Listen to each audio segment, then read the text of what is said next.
नाज़रीन, इसराइली वज़ीर आज़म नेतन्याहू जो एक अरसे से अपने आप को इसराइली सियासत का बादशाह तस्वुर करता था, अब उसका सियासी जवाल शुरू हो गया है। इक़्तिदार की हवस में उसने गजा, लबनान और ईरान पर बार बार जंग मुसल्लत करने की कोशिश की, लेकिन अब खुद अपनी सियासत बचाने में नाकाम हो गया है।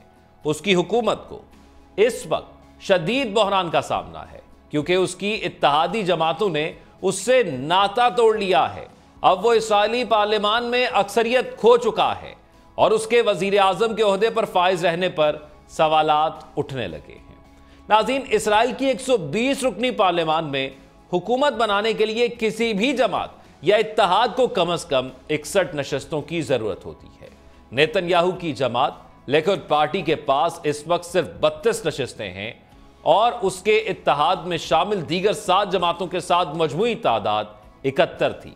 लेकिन हालिया दिनों में शास पार्टी और यूनाइटेड तोराजोडिज्म जैसी अहम इत्तेहादी जमातों ने उससे अलहदगी इख्तियार कर ली है। शास पार्टी के पास 11 नशस्तें थी, जबकि यूनाइटेड तोराजोडिज्म के पास 7 नशस्तें थी। यूं नेतन्याहू का इत्तेहाद अब सिर्फ 50 नशस्तों पर महदूद रह गया है, यानी वाज़े तौर पर वो पार्लिमानी अक्सरियत से महरूम हो चुका है। नाज़रीन, आप अंदाजा लगाएं कि एक बंदे के पास जो सादा अक्सरियत पार्लियामेंट के अंदर होनी चाहिए हुकूमत करने के लिए, उससे भी आदी थी और वो उस मुल्क के फैसले कर रहा था पूरी दुनिया में जंगें करके। यानी अवाम ने उसको मुंतखब नहीं किया, सिर्फ 32 के करीब तकरीबन सीटों पर उसको कामयाबी हासिल हुई उसकी पार्टी को, और बाकी इत्तेहादी थे। अवाम की ये राय थी, और फिर जब हम बात करते हैं कि अवाम उसके खिलाफ एहतजाज कर रही है, तो ये उससे वाज़े होता है कि एहतजाज आखिर हो क्यों रहा है, क्योंकि वो तो अवाम के वोटों से आया ही नहीं।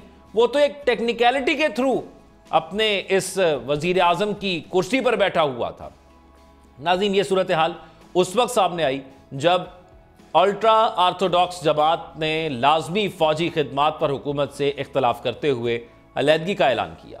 इन जमातों का कहना था कि नेतन्याहू ने उनसे किए गए वादे पूरे नहीं किए। दरअसल इसराइल में एक अरसे से यह तनाज़ा चला रहा है कि अल्ट्रा ऑर्थोडॉक्स यहूदी नौजवानों को फौजी खिदमात से इस्तिस्ना दिया जाए या नहीं।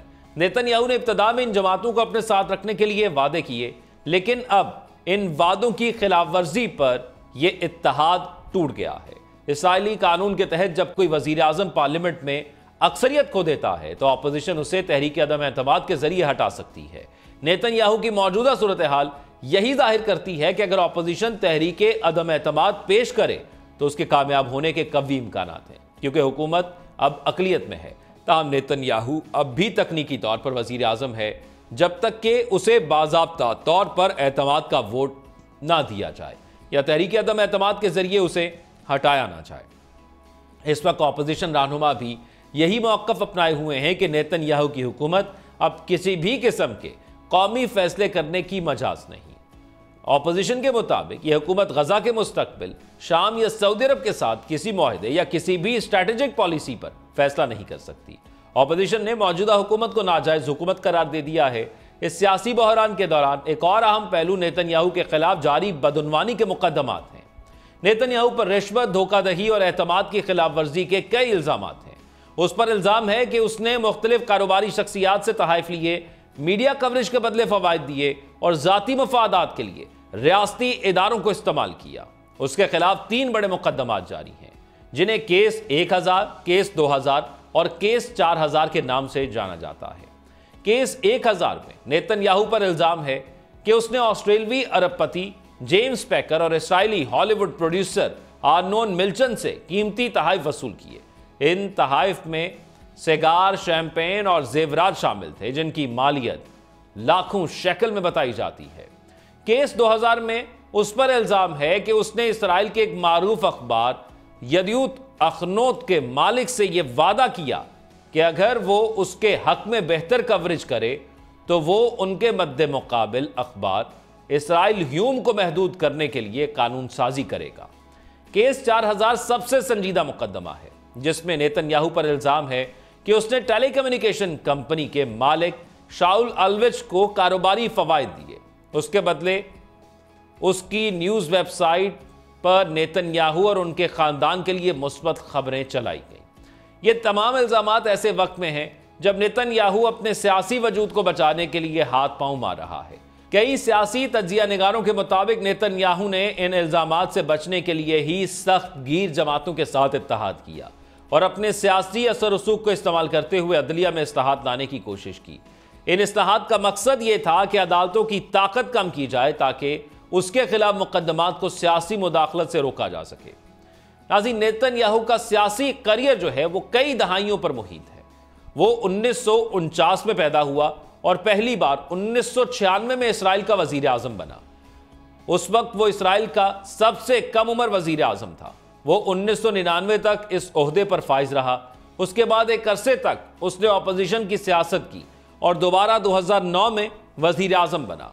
उसके बाद से तकरीबन बिला ताअत्तुल वो वजीर आजम है और अब तक मजमूई तौर पर 16 साल से ज़ायद अरसे तक इसराइल का वजीर आजम वो रह चुका है। वो इसराइल की तारीख का सबसे तवील अरसा खिदमत अंजाम देने वाला वजीर आजम बन चुका है।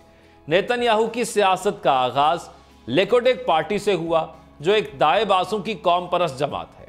उसके वालिद एक मारूफ मौरख थे और उसने नेतन्याहू की सियासी तरबियत में एक अहम किरदार अदा किया। नेतन्याहू ने अमेरिका की मशहूर यूनिवर्सिटी से तालीम हासिल की और बाद अज़ां अक़वाम मुत्तहिदा में इसराइली सिफारतकार के तौर पर भी खिदमत अंजाम देता रहा। उसके भाई योनातान नेतन्याहू इसराइल की स्पेशल फोर्सेस का कमांडर भी रहा और 1976 में युगंडा के शहर में एक ऑपरेशन के दौरान वो मारा गया। इस वाक़े ने नेतन्याहू के दिल में अस्करियत पसंदी और सख्तगीर मौक़िफ़ को मज़ीद तक़वियत दी। इक़्तिदार में आते ही नेतन्याहू ने हमेशा सख्त सिक्योरिटी पॉलिसियों को तरजीह दी। फ़लस्तीनियों के खिलाफ सख्त इक़दामात, गज़ा में बार बार की जाने वाली फौजी कार्रवाइयाँ और ईरान के खिलाफ बयानात ने उसकी सियासत को मुतनाज़ बना दिया। उसने खुद को इसराइल का मुहाफ़िज़ ज़ाहिर करते हुए दाएं बाजू के वोटर्स को हमेशा मुतहरिक रखा, लेकिन उसकी यही सख्तगीर पॉलिसी आखिरकार उसके सियासी ज़वाल का बायस बन रही है। नेतन्याहू ने हमेशा अपनी हुकूमत को बचाने के लिए मजहबी और कौम परस्त जमातों का सहारा लिया, लेकिन हालिया वाक़यात से वाज़ेह हो गया कि अब वो अपनी इत्तेहादी जमातों को मज़ीद मुतमईन नहीं रख पा रहा। शास और यूनाइटेड तौरा जुडिज़म जैसी जमातें जिन्हें माजी में हर कीमत पर साथ रखा गया, अब उनसे दूरी हो गई है। इसका मतलब यह है कि नेतन्याहू की सियासत में पहली बार संजीदा कमजोरी पैदा हो चुकी है। अब सवाल यह है कि अगर नेतन्याहू वजीर आजम नहीं रहता तो उसका क्या बनेगा। कानूनी माहिरीन के मुताबिक अगर वो ओहदे से अलग होता है तो उसके खिलाफ जारी मुकदमात की कार्रवाई में तेजी आ सकती है। अब तक वो अपने ओहदे का फायदा उठाकर बारहा कानूनी कार्रवाइयों को मौखर करता आया है, लेकिन अगर वो इख्तियार से बाहर होता है तो उसके लिए यह मुमकिन नहीं होगा। अगर अपोजिशन अक्सरियत हासिल करती है तो एक अबूरी हुकूमत तश्कील दी जा सकती है और नए इंतखाबात की राह हमवार हो सकती है। नेतन्याहू की मकबूलियत में कमी आ चुकी है और इसराइली अवाम का एक बड़ा हिस्सा उसकी पॉलिसियों से बेजार हो चुका है। खास तौर पर हालिया अदालती इस्लाहात के बाद अवामी मुजाहिरों ने साबित किया है कि नेतन्याहू के खिलाफ अवामी राय मजबूत हो रही है। यह सब कुछ उस वक्त में हो रहा है जब मशरिक़ वस्ता में हालात बदस्तूर कशीदा हैं। गजा, लबनान और ईरान के साथ इसराइल के ताल्लुकात में तनाव बरकरार है। ऐसे में गैर मुस्तहकम हुकूमत का इक़्तिदार में रहना इसराइल के लिए भी खतरनाक हो सकता है। इसीलिए अपोजिशन की तरफ से जोर दिया जा रहा है कि मौजूदा हुकूमत को फौरी तौर पर तहलील किया जाए। नेतन्याहू के लिए अब एक ही रास्ता बाकी रह गया है कि या तो वो पार्लियामान से एतमाद का वोट हासिल करे या नए इंतखाबात की तरफ जाए। अगर वो अपनी पार्टी और बची कुची इत्तेहादी जमातों को इकट्ठा रखता है तो शायद कुछ वक्त और इक़्तिदार में रह सके, लेकिन हालात इस तरफ इशारा नहीं कर रहे। आखिर में यह कहा जा सकता है कि नेतन्याहू, जो एक ज़माने में इसराइली सियासत का अपने आप को शहंशाह समझता था, अब ज़वाल के दहाने पर खड़ा है।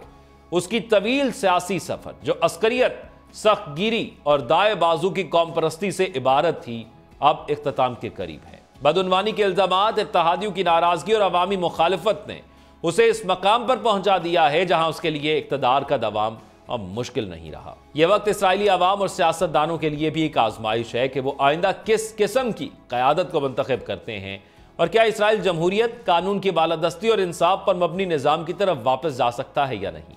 नेतन्याहू के ज़वाल की कहानी सिर्फ एक शख्स का अंजाम नहीं बल्कि ख़ास सियासी तर्ज का अंजाम है जो झूठ, वादा खिलाफी और जंग पर कायम थी।